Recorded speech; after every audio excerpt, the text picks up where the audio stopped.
So here we are with our demo of Sean's Coffee Shop forecasting worksheet that we just created. And we're going to create this and call it Original. And now let's go ahead and copy that. Control C, put it into Add a Sheet, go back up to our triangle and hit Control V, which should paste it for us. And let's see what we can do with Scenario A. So let's label this Scenario A. And it says we're going to sell our products in years 2 and 3, the number of units by an additional 8.5%. Because we know that our revenue is equal to price times quantity, we can simply go ahead and put 108.5 in here, and it should give us all we need for revenue. Now, of course, if we change our units, it's also going to affect our total cost of goods sold, because units are also included in our cost of goods sold formula. So let's go ahead and put 108.5 here, and let's give ourselves the opportunity to see exactly what number we're using there. So we're going to go up to Home and our percent, and we're going to give ourselves a couple more decimals. And then we can Format Painter, paint that, highlight that cell, go to Format Painter, and copy that down too. And now we will have just a little bit better for Scenario A.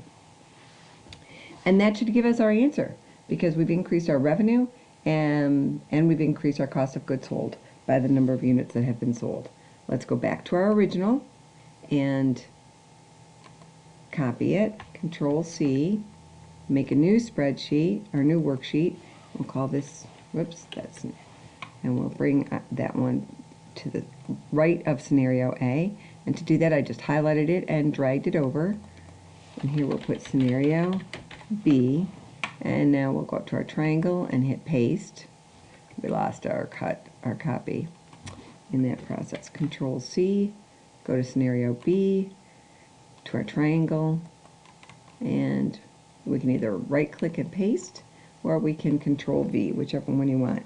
And for Scenario B, we're supposed to assume that the economy gets into trouble and our unit sales actually decrease by 2% from year 1 to year 2 and again in year 3.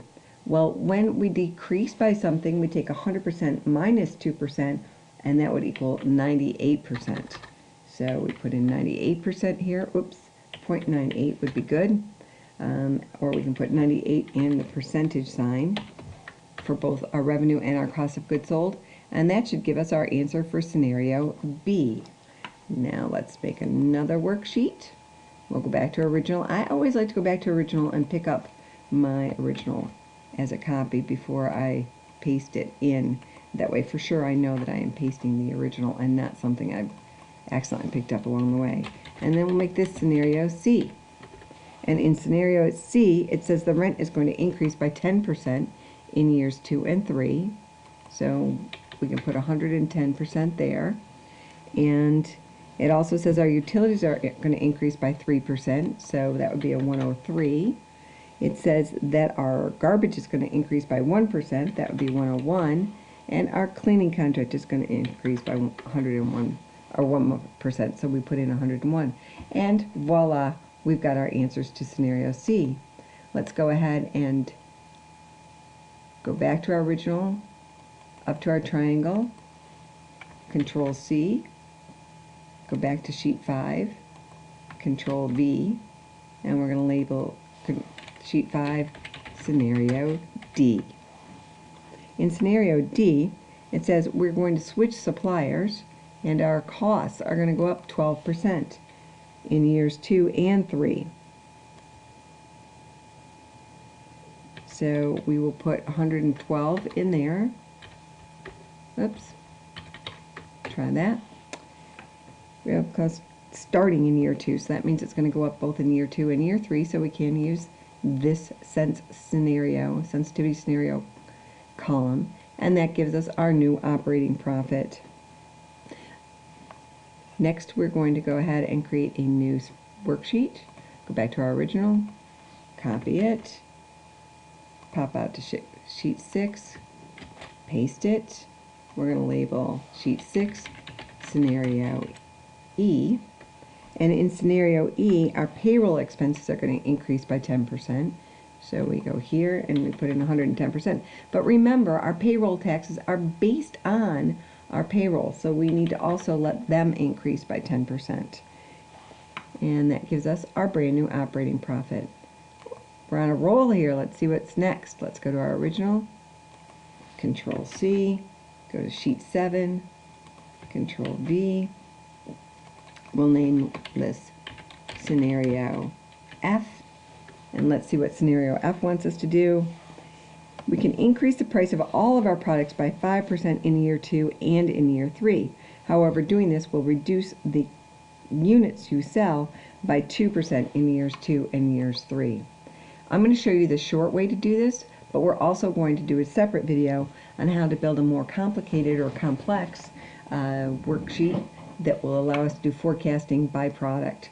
In this particular case, we know that the formula for revenue is price times quantity, and if price is going to go up by 5%, we know it's going to be 105, and if we know that our quantity is going to go down by 2%, that's 0.98, and the combination P times Q, if we've got this affecting P and this affecting Q, we simply need to take that and multiply it by that, and we get 1.029. So we're going to copy that. Well, we don't have to copy it. We can just translate it. 102.9. Let's make sure we get our decimal point. 102.9%.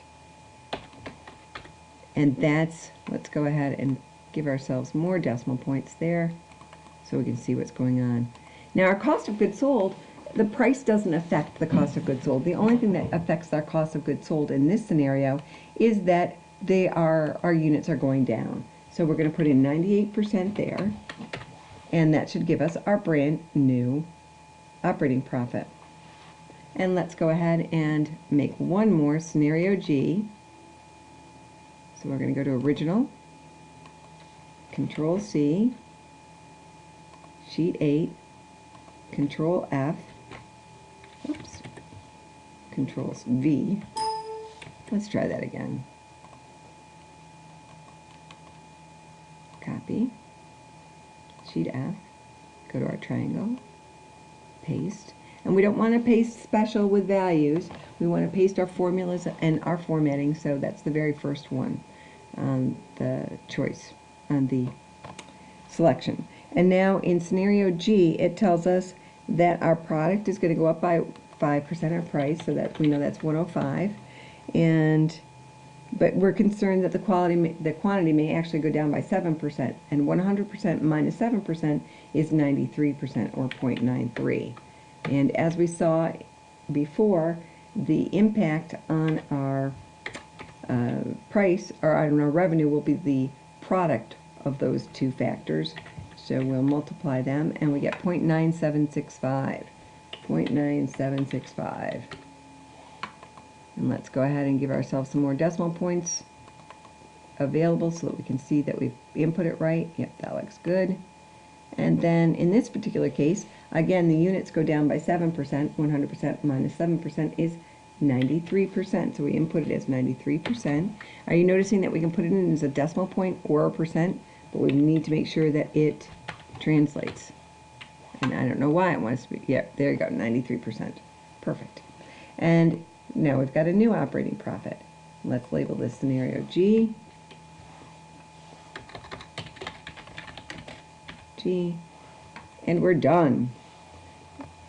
Stand by for another video on how to do a product by product forecasting sheet.